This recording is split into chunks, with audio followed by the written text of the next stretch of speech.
Hoje, a pedido de algumas pessoas que estão no grupo do WhatsApp da semana ou do workshop Terapeuta da Origem, nós vamos falar sobre contextos vinculados a crianças. Quais são as fragilidades que algumas crianças podem apresentar que fazem com que às vezes tenha um choro, agitação, dificuldades em alguns determinados momentos da vida delas. Olá, Gabriela, Denise, Luzcleia, sejam bem-vindos. Então, nesse sentido, eu convidei uma colega minha aí que está trabalhando bastante com crianças e para ela me ajudar a contar um pouco de casos, então, que acontecem às vezes na nossa clínica ou nas nossas clínicas, né, que podem estar talvez ajudando você a decifrar os padrões do sintoma do teu paciente, né, sobre o choro do bebê. Olá, Vanessa. Olá, Maísa. Então, nós vamos falar então sobre esse choro do bebê, às vezes inconsolável, alguns padrões que possam remeter. E olá, Maísa, seja bem-vinda. Olá, tudo bem aí? Tudo ótimo. Então, eu convidei a Maísa porque nós temos alguns estudos de caso que a gente acaba discutindo e falando sobre esse contexto de bebês, de crianças, dificuldades que as crianças... E nós temos as nossas crianças também, né, Maísa? Também passamos por aprendizados aí com as nossas crianças. Elas, eu acho que elas são um belo de um presente, né, de aprendizado, porque é através das nossas que a gente às vezes acaba tomando consciência de algumas coisas que a gente faz, que nós podemos às vezes mudar esse padrão e evoluir com relação a essas crianças, e também com relação ao fato de que eles nos ensinam muito a nós nos conhecermos, né? Porque Isso. às vezes, como eles são às vezes o espelho nosso, nós somos os espelhos deles, eles acabam refletindo, às vezes, o que nós estamos sentindo.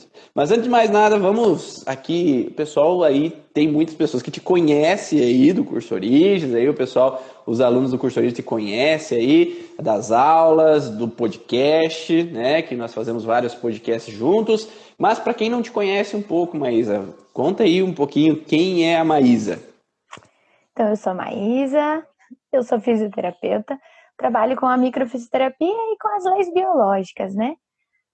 Tudo isso começou a fazer muito mais sentido quando eu coloquei as informações das leis biológicas do curso Origens, porque a gente consegue mesclar algumas informações que são bem importantes para poder saber de onde realmente vem e eliminar esse conflito, ou diminuir a massa desse conflito, né?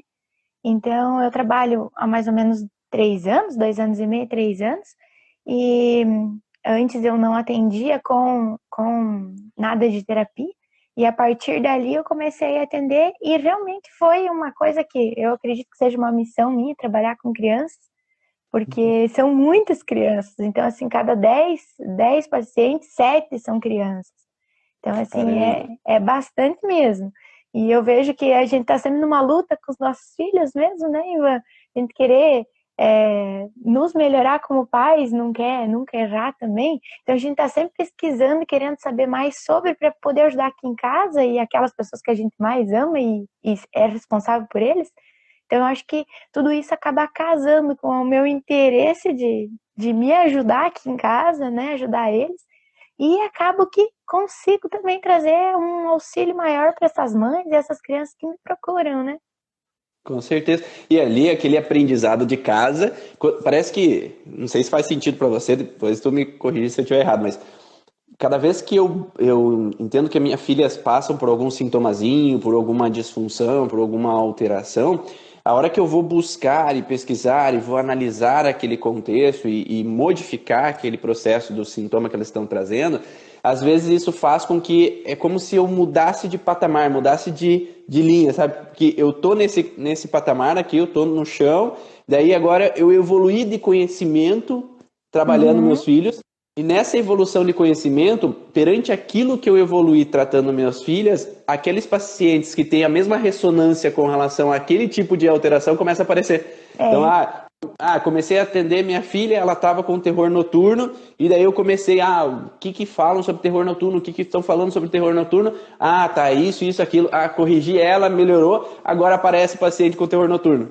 corrigi minha filha que estava com um vômito ali, uma febrezinha com vômito, começa a aparecer pacientes com febrezinha e vômito. Então parece que quando nós. É fantástico, né? A física quântica, né? Parece que quando a gente toma consciência de uma coisa, aquelas pessoas que necessitam dessa consciência, elas vêm até nós.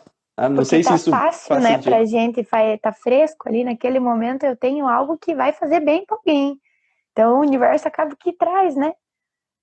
Conspira, né? Conspira. É, ó, a Cláudia falou que é verdade, é bem assim que acontece mesmo. E por isso que eu falo tanto para os alunos assim de se tratarem, né? Buscarem um atendimento, porque a partir do momento que eu tomo consciência de algumas sabotagens, de alguns bloqueios, de algumas dificuldades minhas, eu evoluo nesse processo e ao evoluir nesse processo, eu atraio aquelas pessoas que precisam também evoluir nesse processo.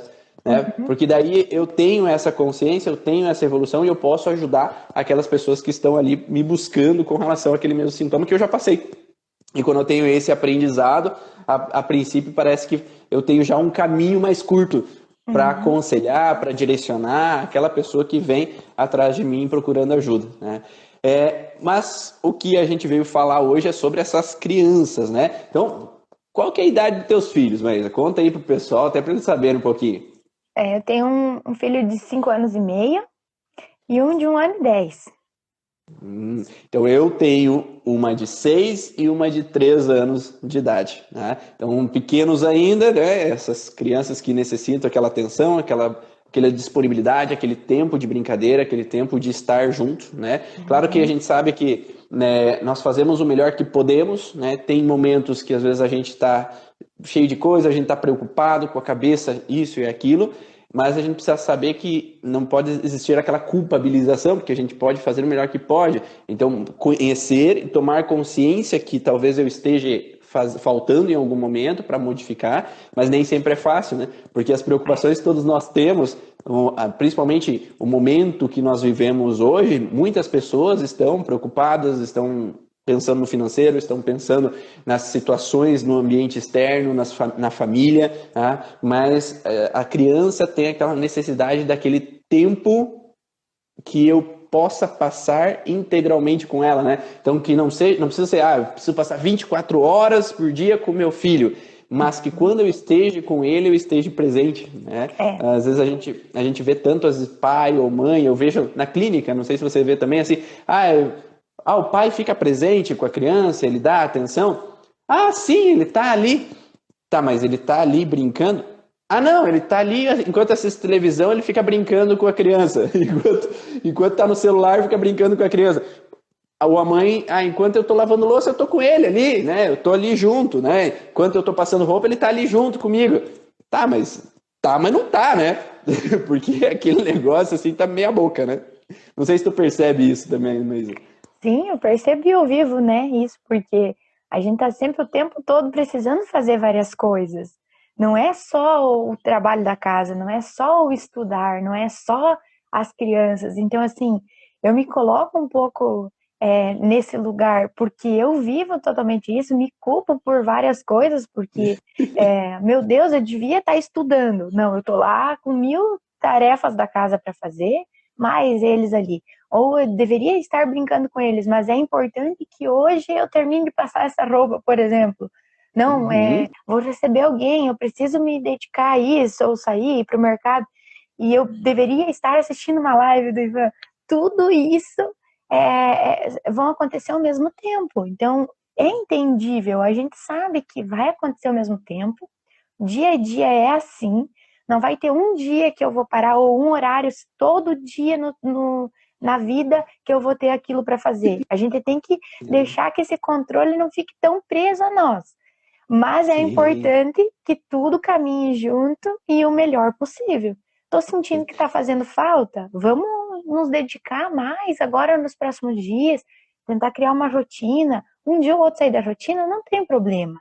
Ninguém vai sofrer e nem o trabalho da casa vai, a casa não vai apodrecer porque tem uma louça para lavar.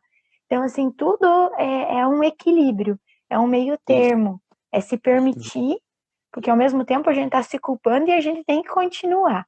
Então, se permitir viver umas coisas diferentes, sair do controle, ficar braba um dia, né? Eu digo, meu Deus, tem aquele postzinho do Face, mamãe ama, mamãe faz tudo, vocês são a vida da mamãe, mas a mamãe dá uns gritos também. Então, assim, a mamãe tá um pouco também com todo o resto para fazer e tá tudo Sim, bem.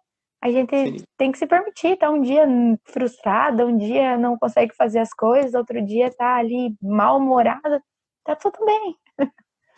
E como você falou, é esse equilíbrio, né? Quando a gente, às vezes a pessoa fica nesse processo aqui, e hoje eu me culpo porque eu fiquei ali sem dar atenção, sem poder me dedicar completamente, mas pode haver o diálogo, né? Pode haver, a mamãe hoje não pôde, o papai hoje Uhum, não pôde, porque o papai teve isso, aquilo, aquele outro. Ter essa conversa e ter o entendimento. O problema é quando fica aquele processo assim meio a criança não entende, a criança fica frustrada e não tem conversa, não quero saber, eu estou ocupado, vá para lá. Então não tem esse uhum, diálogo para ter o entendimento. E eu encontro muitas crianças que entraram nesse padrão, às vezes de sentir abandonado, sentir rejeitado, simplesmente por uma palavrinha ali que o pai ou a uhum, mãe falaram, às vezes porque estavam num dia ruim, estavam num dia de estresse, e tudo bem, é natural a gente passar por esses dias de estresse.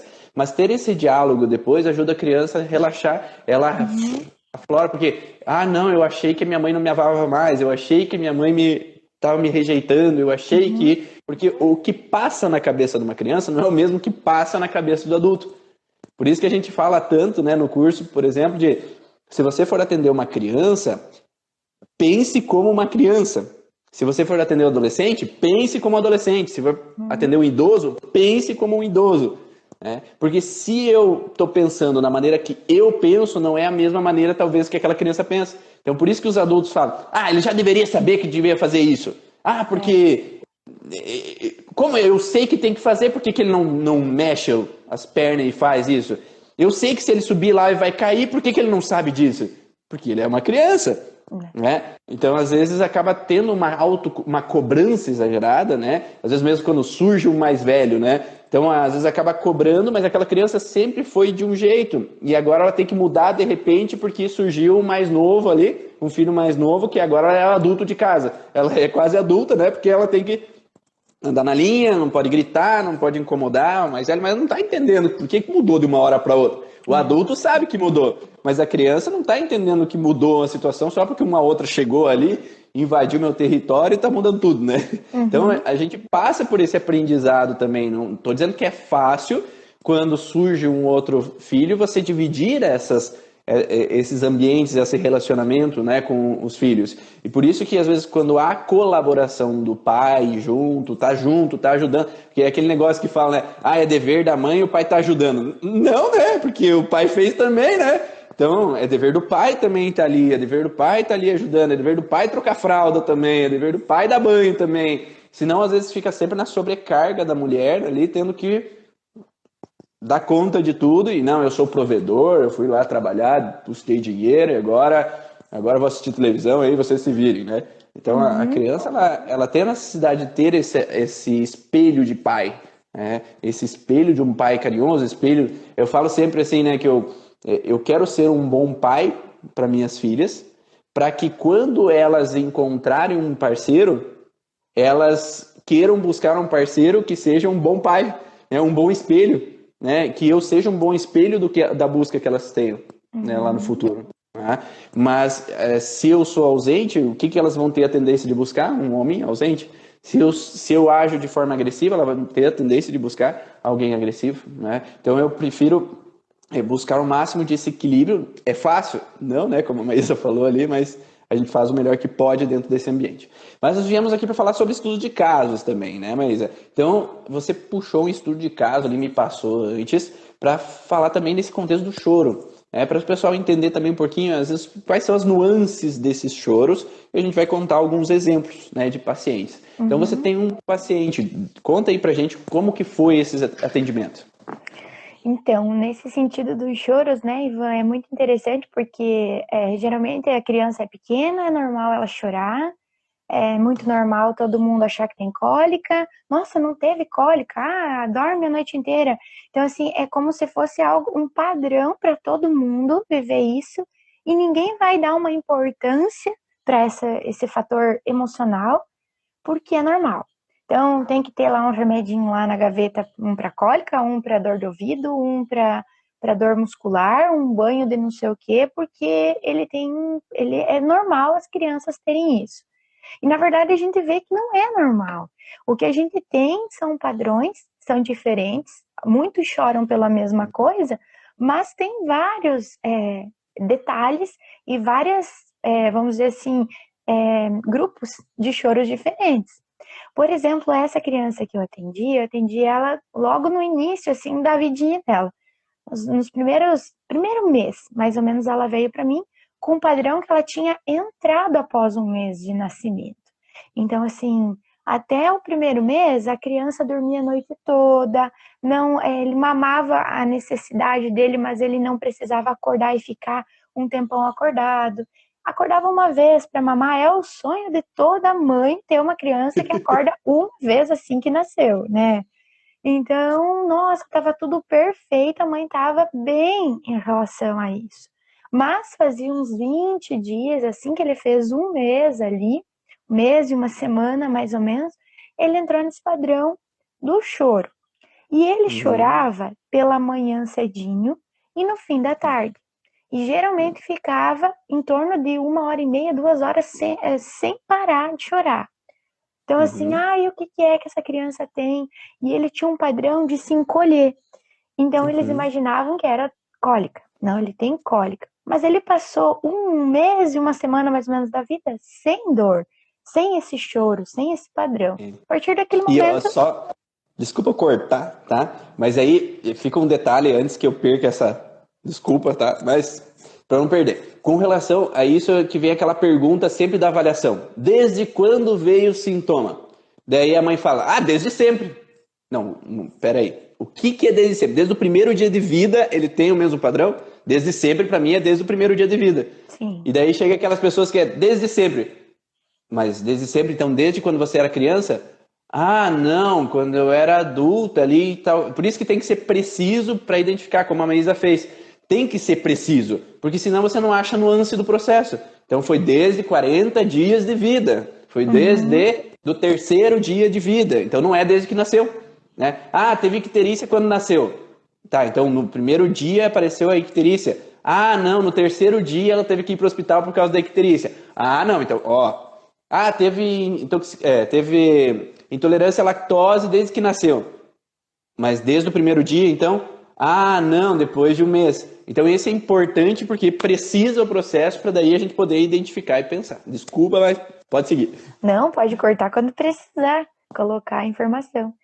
E é bem isso, Ivan, porque quando a gente até atende crianças um pouquinho mais velhas, a resposta é sempre essa. Então, você tem 2, 3 anos, você tem 10 anos, desde sempre. Desde sempre. Sim, desde sempre quando? Quando ele nasceu, ou antes dele caminhar, ele já apresentava esse sintoma? Quando ele gatinhava, bebê de colo, ele não tinha esse sintoma. Então, é importante, porque nós temos 30 anos de vida. Então, você às vezes consegue separar a tua vida aí na metade, em duas partes, meio complicado. Agora, a criança, ela tem, assim, pouquinho tempo de vida. Um dia faz diferença. Porque a gente Sim. precisa ver as etapas. Nesse caso, ela falando sobre isso, eu já me veio a gestação na cabeça. A gente precisa olhar para isso um pouco, um tempo antes, não é 10 anos antes na vida dessa criança. Às vezes é um mesinho, é 10 dias antes na vida dessa criança. Então era muito importante ela poder dizer esses diazinhos. E como fazia pouco tempo do sintoma, ela conseguiu precisar, né? Então ela já chegou, né, sozinha, né, no atendimento e eu perguntei, né, para ela como é que foi a gestação, né? Como é que foi a presença? Ela já fez cara feia, a gestação foi cheia de tumultos, eu me separei. Ah, você se separou? Sim, eu me separei bem no início da gestação. Ah, separou, tal, teu marido ficou, teu ex-marido, né? Não, agora a gente já tá junto. Ah, tá. Uhum. Então, o que aconteceu? Como é que foi esse tumulto na sua gestação? Lá no início da gestação separou? Ah, separou. Pode me falar por quê? O que aconteceu?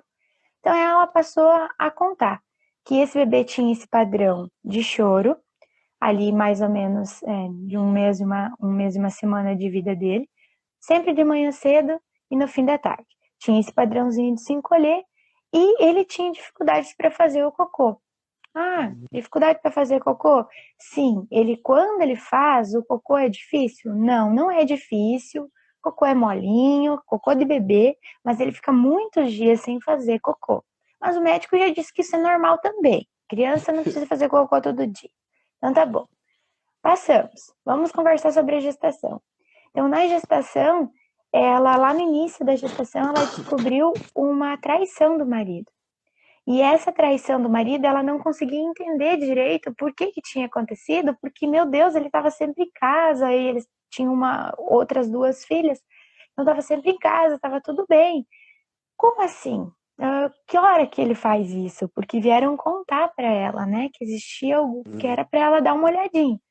Ela não sabia naquele momento que ela estava grávida e ela começou a pesquisar, então, a vida do marido. O marido só trabalhava e vinha para casa. Aí ela foi ver que o marido traía ela justamente em horário de trabalho. Então ela tentou aquele horário do marido para ela ficar cuidando, observando que hora que ele saía, que hora que ele chegava, desse jeito. Logo ela descobriu a traição e descobriu a gravidez bem próximo ali, nas primeiras semanas de gestação. Então ali, 4, 5 semanas de gestação, descobre que está grávida e está naquele auê com o marido. Ela se separa. O marido sai de casa, porque não, eu não vou aceitar, né? E pode sair de casa. Tá no início da gestação, mas meu Deus, né? Não vou mais fazer. Não, chega. Acabou com o casamento. Aos 7 meses, e foi aquele tumulto, porque ele queria voltar, ele perdão, e ela não queria perdoar, e ela grávida, e pré-natal, e o bebê, não, o bebê passou super bem. Não tivemos problema nenhum na gestação, fora esse incômodo. E até os 7 meses de gestação, então ela ficou ali separada e ela acabou desculpando o marido e eles voltaram a morar junto aos 7 meses de gravidez. Ele nasceu, tudo, nossa, vida nova. Só que quando chegou ali naquelas 5, 6 semanas do bebê, mais ou menos, que era um mês e uma semana que ele teve, ele passou a chorar de manhã cedo e no fim do dia. Sendo que o marido, naquela época que ele estava então tendo essa outro relacionamento, ele não vinha almoçar em casa, então ele estava sempre ocupado. Ele saía de manhã e voltava no fim da tarde. E o bebê então começou a chorar nesse período. Quando ela me falou que o marido não tinha como estar traindo, que ela ficou com a pulga atrás da orelha, que ela foi pesquisar, eu pedi que hora que seu marido sai de casa para trabalhar e que hora que ele costuma voltar. Ah, ele sai ali perto das 7 horas, 7, 7 e meia, e volta às 6 horas da tarde. E detalhe, de manhã o bebê chorava umas 2 horas ali, a partir das 6 horas da manhã, o pai tinha que sair para trabalhar e ficava a mãe com aquele chororô do bebê. E ele começava a chorar perto das 6 horas e ele só parava quando o pai chegava. Aí o pai chegava, pegava ele no colo e quando ela demorava 2 horas, por exemplo, de manhã para acalmar o bebê, à tarde o pai chegava, questão de 5, 6 minutos, o bebê estava tudo bem no colo do pai. Parava de chorar. E enquanto ele estava chorando, ele estava sempre em uma posição de feto. Quando que foi que ele passou pelo trauma? Aquilo já me trouxe, ele estava em posição fetal. Então, provavelmente, é relacionado com a gestação. E com a história da mãe, faz todo sentido. E antes, você mesmo comentou, né, Ivan, que às vezes para as crianças falta informação da situação. E esse bebê vem, então, desde que nasceu, porque ele nasceu e ele passou a ter um padrão de fazer cocô muito espaçado, não todo dia, com essa questão de cocô não duro e demorando demais para fazer. Sem incômodo abdominal, fora aquele chorinho, ele não tinha problema abdominal. Então ele estava com falta de informação também. É aquela merda que não passa, não acaba. Então não tem como ela sair. Até que eu não resolva aqui dentro, ela não sai. Mas quando ela sai, tá tudo bem. Então, desde que ela nasceu, porque o pai voltou para casa desde que ela nasceu, ela precisa cuidar para que a informação saia, seja eliminada, ou não. Preciso me cuidar, prestar atenção na hora que o pai sai, na hora que o pai volta, porque foi assim que a mãe ficou. Alerta Sim. durante a gestação e depois também. Porque até que você desliga isso não é muito fácil, demora um pouco, né?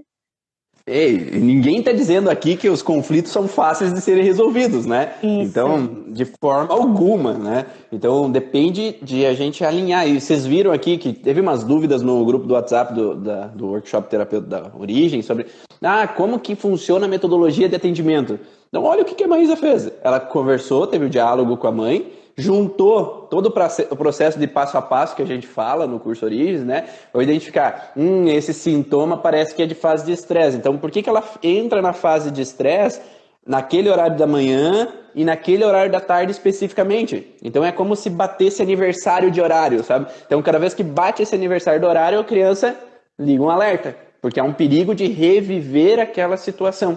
Né? Porque ainda não está completamente resolvido o processo, ainda não há um entendimento completo, ou ainda a mãe está com pulga atrás da orelha, está com o pé atrás, ou ainda tem uma situação de incômodo porque se saiu de casa pode fazer de novo. Né? Então ainda não foi dito tudo, né, que a Maísa falou, aquela merda que aconteceu, eu não pude expressar, a mãe talvez não pôde chutar os cachorros, né, falar tudo que gostaria com relação ao parceiro, né, não teve talvez o diálogo completo. E aí surge a necessidade para aquela criança de também ter um diálogo com ela, seja ela consciente ou seja ela durante o sono REM, né, no sleep talk, o sono REM, dependendo do nome que você utiliza, de conversar com aquela criança, explicando o que aconteceu, que agora está tudo bem, o papai está aqui, está junto com a mamãe, e nós estamos bem juntos, nós estamos em harmonia, e vai ficar tudo bem. Você pode relaxar, você pode ficar tranquila, que as questões do papai e da mamãe,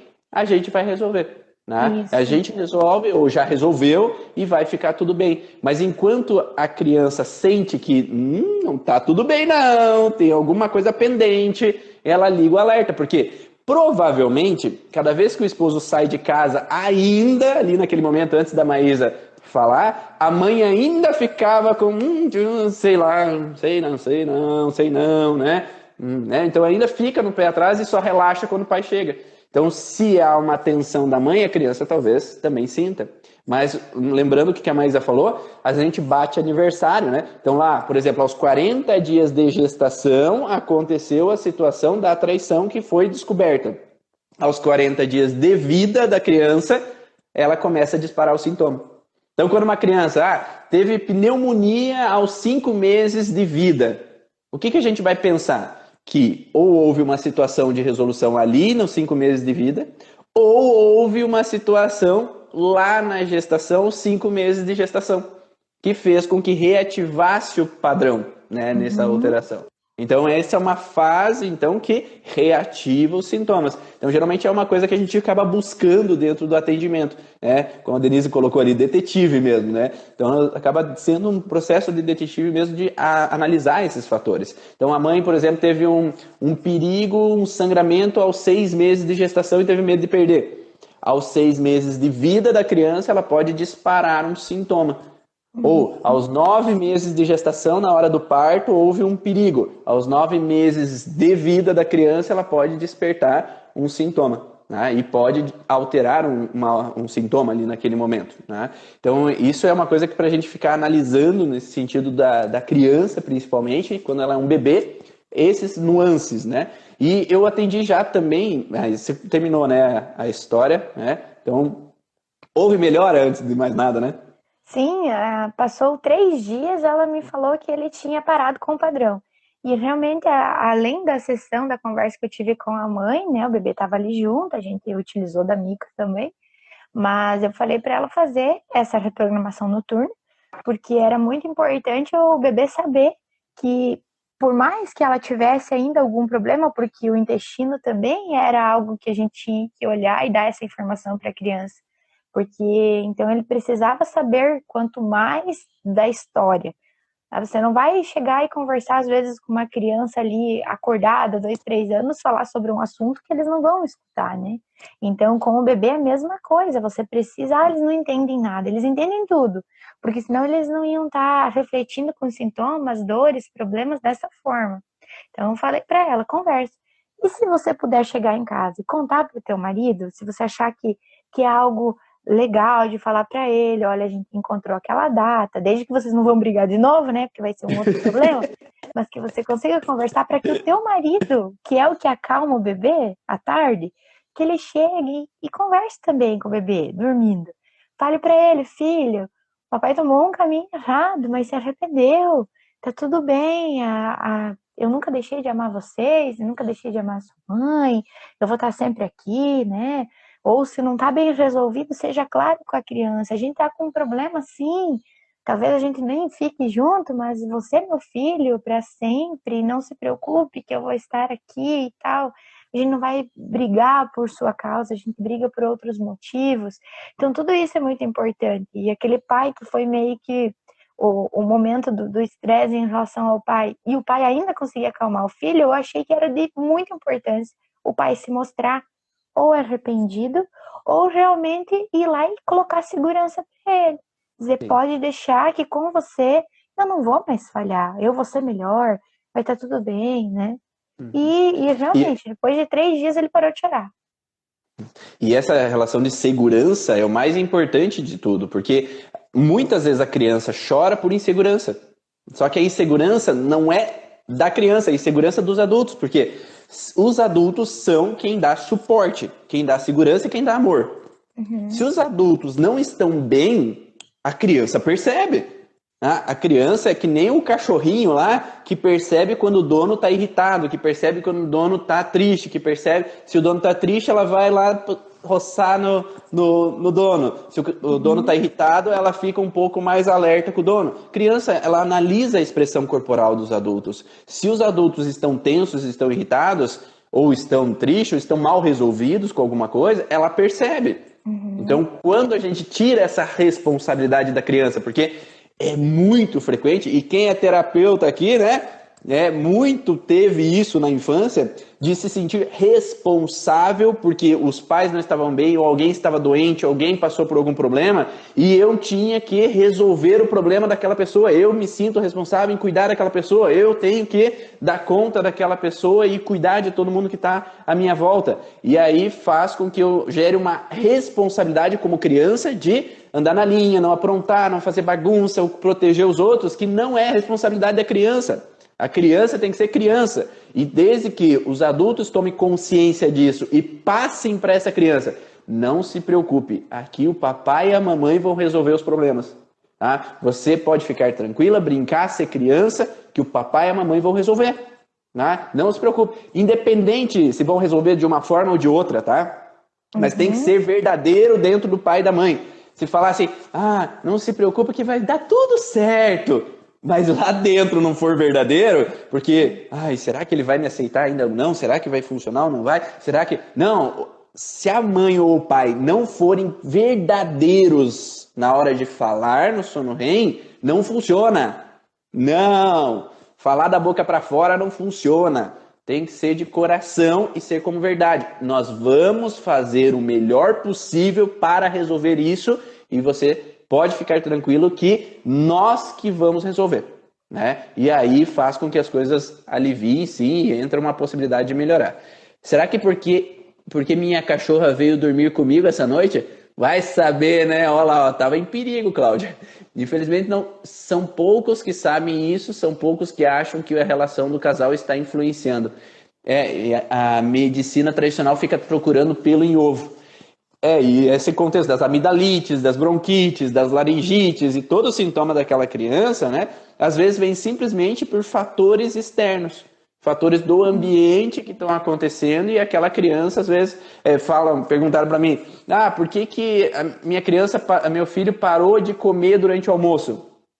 Como é o clima do almoço? Será que o clima do almoço é legal? Será que o clima do almoço é de imposição, de briga, ou que o pai e a mãe estão meio meio armado com o outro, ou meio incomodado, ou a mãe tem medo que não vai ter suporte financeiro ali para dar conta das coisas, ou o pai se sente um pouco rejeitado pela mãe, então olha o meio de canto de olho no almoço, não tem um ambiente tranquilo pelo almoço, né, que faz com que aquela criança às vezes não desce a comida, porque clima pesado, a tendência é de não descer a comida, né? Então a Uhum. criança é muito observadora nesse ambiente, né? É que nem aquele negócio do dormir, né, Maísa? Né, como é que a criança vai dormir tranquila se o pai e a mãe estão armados à noite? Né? Eu já Uhum. falei aqui, né? A minha esposa falou esses dias atrás, né, Denise? Que eu estava deitado para fazer minha filha dormir e daí eu estava respirando fundo, né, profundamente, né? E eu achei que tu estava dormindo.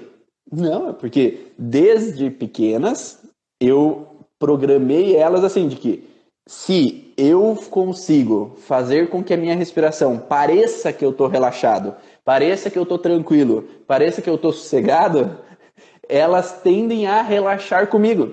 Se eu tô ofegante, eu tenho que fazer um monte de coisa, eu tenho que. Ai, por que não dorme logo? Porque eu tenho que ir lá É. estudar tal coisa. Por que não dorme logo? Porque eu tenho que ir lá lavar a louça. Por que não dorme logo? Vamos, dorme! E daí, quanto mais agitado eu tô para fazer eles dormir, menos eles dormem, porque eles estão na mesma aceleração que eu. Tá? É. Então, uma mãe ou um pai que acham que. Ai, por que ele não dorme? E tá nessa angústia, tá nessa agitação, não vai dormir, não. Desculpa eu te dizer, mano. É, porque às vezes a gente quer que durmam logo pra gente voltar a fazer alguma coisa. Mas se ninguém. Sim. Aqui em casa acontece muito isso. Eles dizem, tem visita, ou a gente tá fora. Eles não cansam, eles não dormem. E eu costumo dizer, eles dormem quando tudo se apaga, quando todo mundo vai dormir, eles vão. Porque a gente coloca essa segurança para eles. É um inconsciente de que se tá tudo bem, tá tudo tranquilo, acabou o trabalho da casa, acabou a louça para lavar, acabou as conversas, as brigas, tudo, todo mundo pode dormir. Então a gente precisa colocar eles para dormir, ou a gente quer que eles durmam na hora que está todo mundo indo dormir, mas a gente também precisa se colocar, eu vou dormir também, pode ficar tranquilo. Agora, às vezes a gente quer que eles durmam para a gente voltar a fazer algo que pode ser ruim, uma briga, ou uma conversa, um trabalho que você está ali estressado, mas pode ser também algo bom e eles pensarem, não vou perder isso não. Por que quer que eu vá dormir se eles vão lá comer um chocolate lá? Querem que eu vá dormir para mim não comer aquilo, para mim não assistir o tal filme. Se eles querem assistir o Uhum, filme, eu também quero. Então, tudo isso uhum, é muito importante a gente colocar cada um no seu lugarzinho, mostrar que eles têm o seu território e que nós estamos tranquilos. Porque uhum. muitas pessoas pedem o que é o ambiente, né, Ivan? O ambiente é tudo. O ambiente é o pai, é a mãe, é o cachorro, é o vizinho, é o barulho da estrada, é tudo.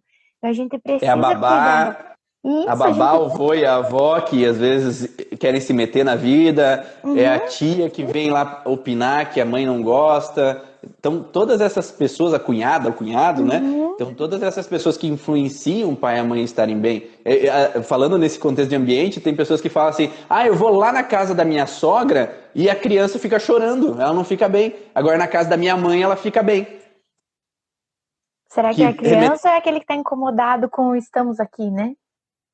Porque remete àquilo que você falou antes, né? Daquela memória lá da infância, lá da gestação, às vezes, que a mãe, quando foi na casa da sogra, a sogra olhou de olho virado, ou teve um desentendimento, ou Uhum, disputava um território com relação ao marido, né? O marido e o filho, né? Estão uhum, disputando aquele território. Então, lá eu me sinto armada. Então, a criança, ela tende a perceber esse contexto de arma, né? uhum, Esse contexto sim. de não sentir a vontade, que o pai não está à vontade com o sogro, né? E acaba naquele ambiente não sendo um ambiente tranquilo, hostil, né? Então eu Uhum. quero que sair logo dali para que o meu pai fique relaxado, porque daí quando meu pai está no carro voltando para casa ele está melhor, então não tem perigo.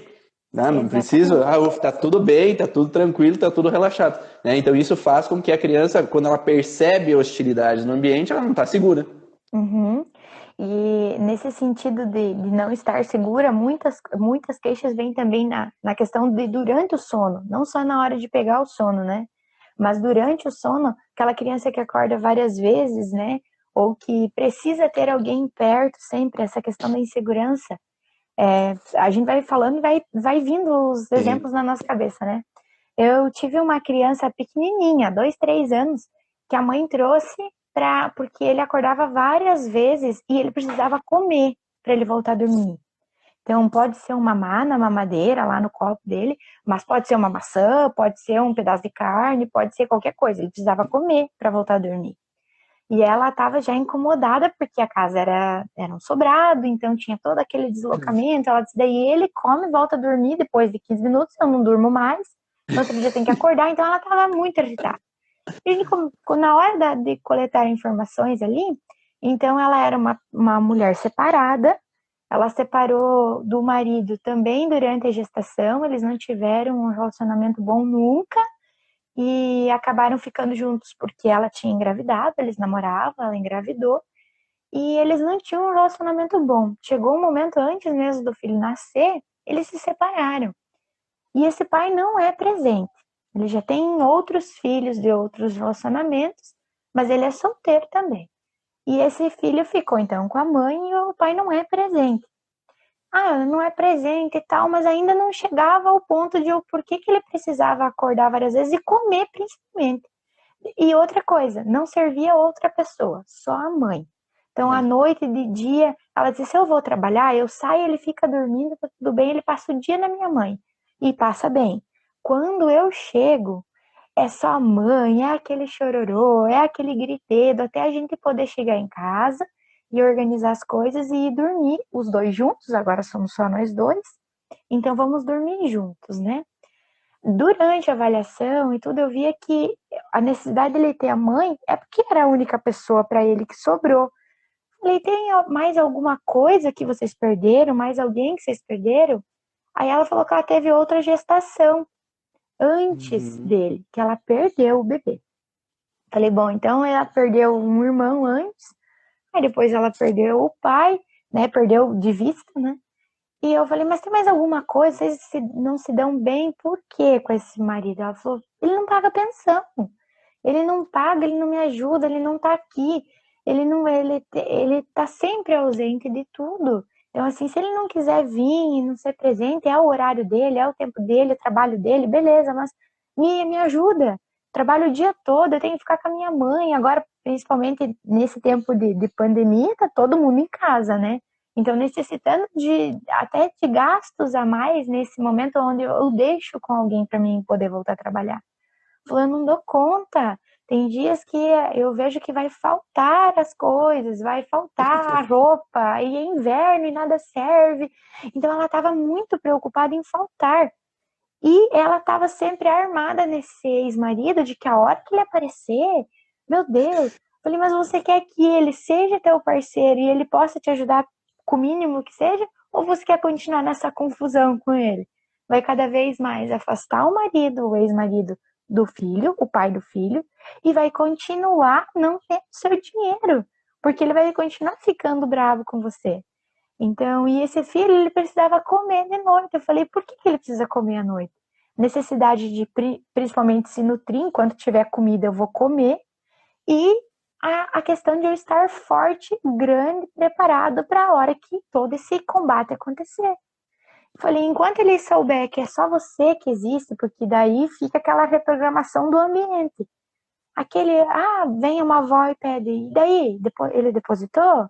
Não, não depositou. A criança tá ali olhando Sim. tudo, percebendo. Então ele começa a entender que eu só tenho minha mãe, não posso perder minha Uhum. mãe de vista. Enquanto minha mãe vai trabalhar e vai buscar o dinheiro, ela tá feliz, satisfeita que ela tá conseguindo trabalhar, eu fico bem com a minha avó. Agora minha mãe chegou, ela não pode sair para fazer nada, ela é solteira, ela se queixa de não poder passear, de não poder sair, de não poder ir à noite com as amigas, jantar, porque ele quer a mãe. Ela, ela inconscientemente mostrou para ele que somos só nós dois na vida, meu filho. Não temos ninguém por nós. E muita coisa falta ainda porque eu não tenho esse suporte. Então nós vamos se agarrar.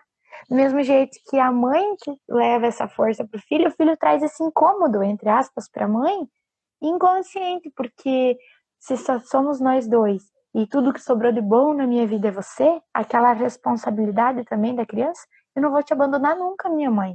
Vou te Sim. incomodar sempre, vou estar sempre no teu pé. Então, ele não fica sozinho, ele tem o medo de perder, porque ele já foi perdido um filho, né, um aborto espontâneo, e depois um pai. Eu não vou ficar mesmo longe de alguém que eu possa estar olhando aquela referência de segurança.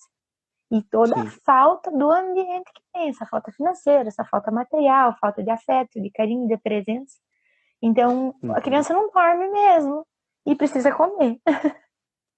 Se está faltando, eu tenho que armazenar a comida, né? Para que eu possa, então, ser mais forte quando eu precisar, né? E hoje Então, esse período de falta... ele não é uma criança gordinha, mas ele pode ser se ele continuar nesse padrão. Hoje ele não tem a Exatamente. necessidade de ser gordinho, mas ele tem a necessidade de estar preparado para o combate.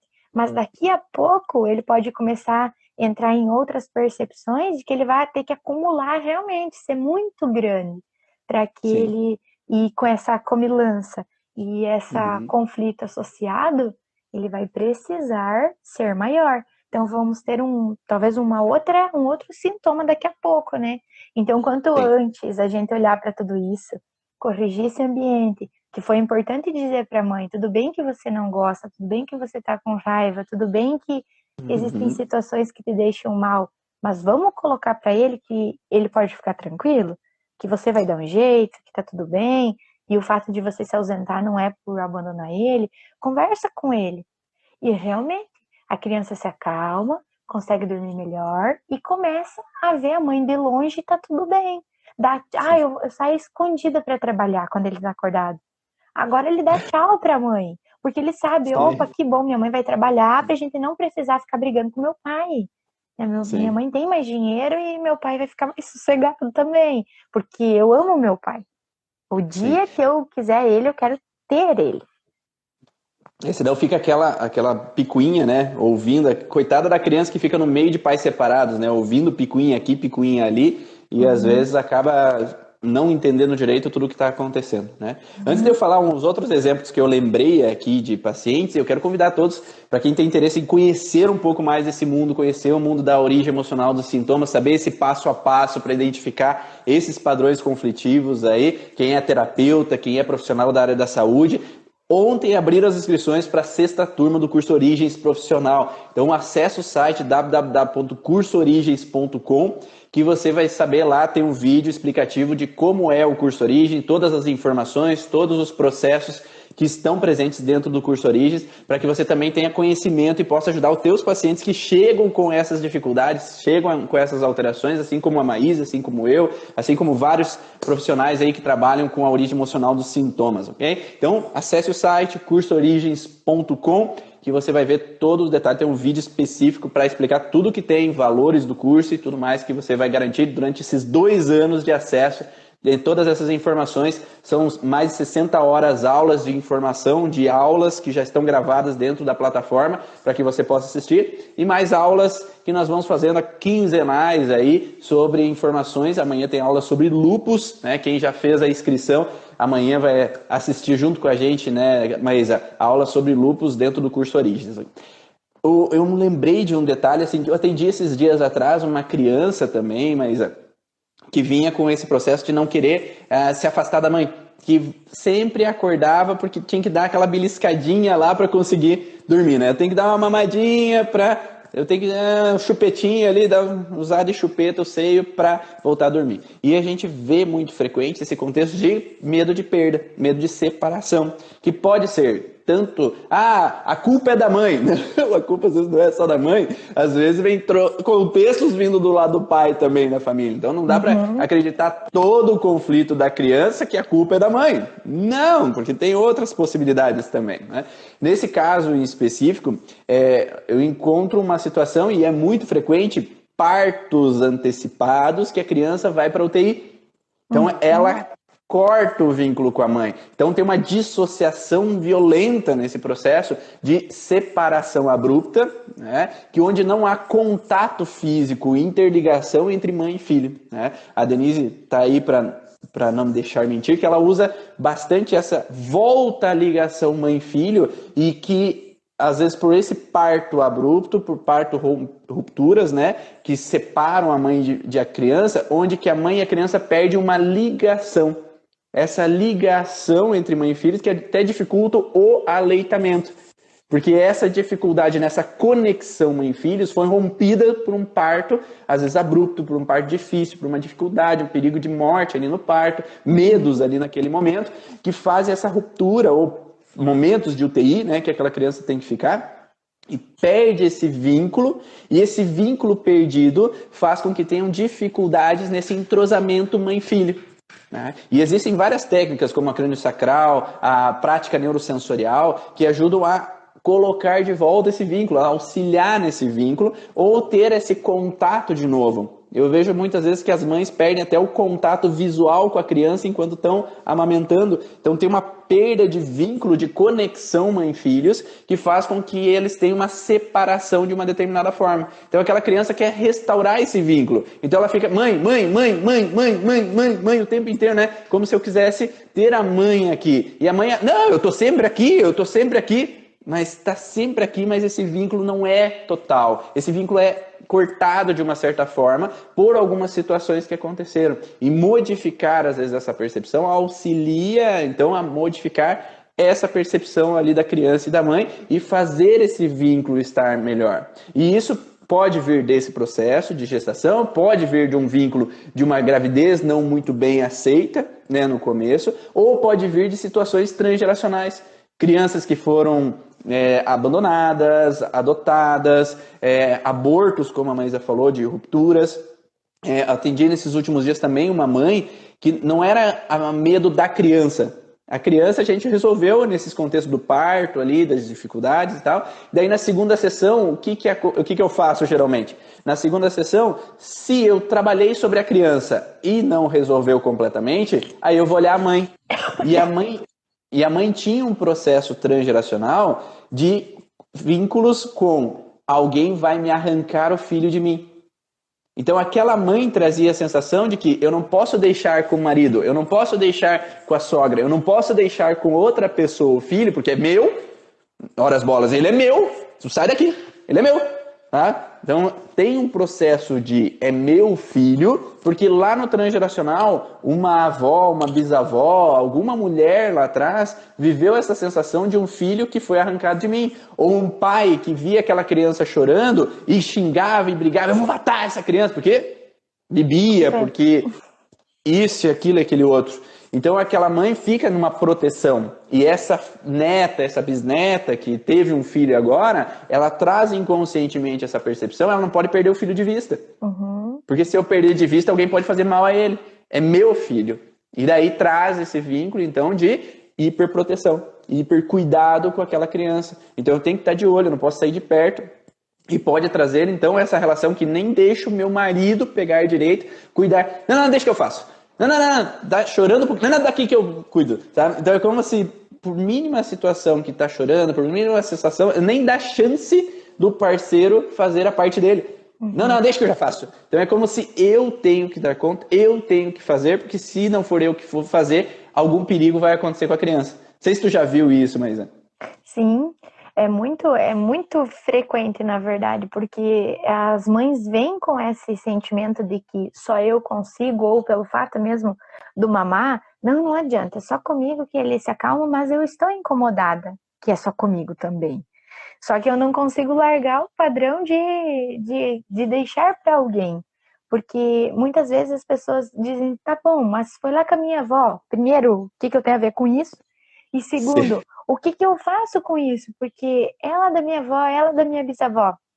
O importante é hoje ter essa consciência e se colocar à disposição de mostrar que sim, meu filho, nós temos pessoas bem confiáveis e que tá tudo bem. Que o problema que lá atrás alguém viveu, que alguém passou, não é o nosso problema. E isso é muito importante e passa despercebido. Porque as pessoas se acostumam a se incomodar com aquele grude ali da criança, as mães principalmente.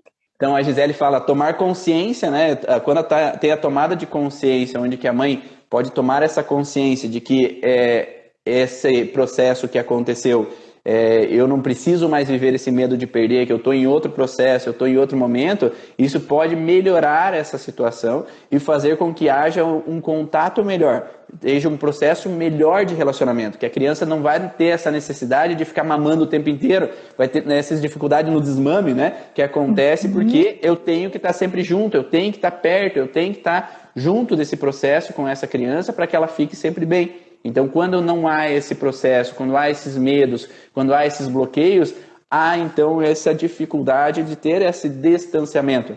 Eu falo bastante assim com a minha primeira filha, enquanto nós tínhamos os nossos bloqueios, eu e minha esposa, né? Ela tinha mais a sensação de querer ficar sempre por perto, sempre junto. E quando nós fomos corrigindo os nossos bloqueios, a segunda filha, ela parte, vai ter segurança. Porque nós tínhamos insegurança, nós tínhamos que ir lá olhar se ela estava respirando, a primeira filha, nós tínhamos que ir lá de madrugada saber se estava tudo bem porque ela não tinha acordado, e às vezes a gente fazia ela acordar sem querer, de tanto ficar olhando ali para aquela criança para ver se ela estava bem. E quando nós, como adultos, perdemos essas inseguranças, faz com que aquelas crianças se tornem mais seguras. Eu falo que quando nós nos tornamos pais mais seguros, a minha primeira filha se tornou uma filha mais independente. Então ela vai e faz. Ela não precisa mais ficar ali preocupada, com medo de ela tomar a frente das coisas, né? E sem consciência, o que a gente faz? A gente reforça os medinhos dele. Eu vejo porque Sim. É a mesma coisa aqui em casa, né? Quando todo mundo fala, o segundo é diferente. Nós somos diferentes para o segundo. Porque a criança, ela tem informações que vêm do transgeracional, vêm de nós antes de nascer, vem. Mas muita coisa a gente reforça aqui. Então, assim, ele tem medo, por exemplo, Miguel teve muitos medos da noite, do cachorro, de ficar sozinho, do escuro, disso, daquilo. Toda vez que ele ia ao banheiro, ele tinha medo de ir sozinho ao banheiro. Então, quando eu coloco para ele que aquilo ali é seguro, eu vou junto, eu mostro, tá tudo bem, ligo a luz, você alcança, tá tudo certo. Ele começa a ir, não é de hoje para amanhã que ele não vai ter medo. Mas eu vou um dia, eu vou outro dia eu vou dizer, vai lá, eu sei que você consegue, eu confio em você, vai dar tudo certo. Ele vai. Agora, se você se coloca assim, não, ele quer ir no banheiro, eu preciso ir junto. Sim. Ele tem medo. Quando a gente coloca, não é porque a gente quer, mas a gente faz isso. E tem que se cuidar para que a gente não mantenha eles nesse conforto, nesse comodismo de não aprender ou não desbravar sozinho e ver que nada vai acontecer. Se toda vez eu experimentar do mesmo jeito, o padrão vai ficar do mesmo jeito. Então eu preciso dar essas ferramentas, esse suporte para ele, mas fazer com que ele vá, porque eu vou estar mais segura. Com o segundo, aquilo que a gente já tomou consciência do primeiro, teoricamente, não está mais ativo em nós, mas eu já sei que, agora eu não vou demorar 2 meses para mim fazer isso que eu fiz com o primeiro, agora eu vou demorar menos tempo. Por mais que o segundo vai ter outras dificuldades, muitas vezes tem outras dificuldades, mas aquilo que tu já aprendeu, tomou consciência, muito provavelmente não se repete. Sim. E cada caso é um caso, né? Cada família é diferente. E às vezes a gente pode ter um segundo filho mais protegido, mais protetor, porque é o padrão do segundo filho, mas piora se há conflitos nesse meio do caminho. Então esse segundo filho também pode reagir aos conflitos desse meio tempo. Eu gostaria de agradecer você, Maísa, por esse momento aí. Estamos terminando, né? Falta segundos aí para terminar. Obrigado aí pela sua presença, por compartilhar todos esses exemplos. Em outros momentos a gente vai falar mais sobre isso. Quando a pandemia terminar, a gente vai voltar a ficar junto aqui, falar sobre o podcast Vá na Origem todo sábado às 7 horas da manhã, né? Mas brigadão aí pela disponibilidade e todo o conhecimento. Eu que agradeço, Ivan. Dividir a tela aqui com você é uma honra sempre. Obrigado. Espero que todos vocês tenham gostado aí. Quem quer saber um pouco mais, acesse então cursoorigens.com. Lá tem os depoimentos de alguns alunos que fizeram parte do curso para você saber como foi para eles essas informações. E também tem um vídeo que eu mostro tudo que vai ter dentro do curso Origens para você também poder estar dentro dessas informações e agregar mais conhecimento. Um grande abraço, uma ótima terça-feira para vocês. Tchau! Tchau!